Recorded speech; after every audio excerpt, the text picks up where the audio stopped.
హైదరాబాద్లో దేవాదాయ శాఖ కమిషనరేట్లో కాగిత రహిత సేవలను మంత్రి కొండా సురేఖ ప్రారంభించారు.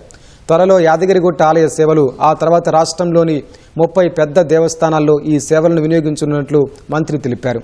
దేవాదాయ శాఖలో సంస్కరణలో ఇదొక గొప్ప ముందడుగన్నారు. ఈ ఆఫీసు ప్రారంభోత్సవంలో భాగంగా కారుణ్య నియామక ప్రక్రియను పూర్తి చేసి నవీన్ కుమార్ అనే వ్యక్తికి ఉద్యోగాన్ని మంజూరు చేశారు. ఈ ఆఫీస్ సాఫ్ట్వేర్ను నేషనల్ ఇన్ఫర్మేటిక్స్ సెంటర్ అభివృద్ధి చేసిందని దేవాదాయ శాఖ ముఖ్య కార్యదర్శి శైలజా రామయ్యర్ తెలిపారు. ఎండోమెంట్ కమిషనరేట్ కార్యాలయంలో ఉన్నటువంటి ఫైల్స్ అన్ని కూడా ఈ ఫైల్స్ గా మార్చడం జరిగింది.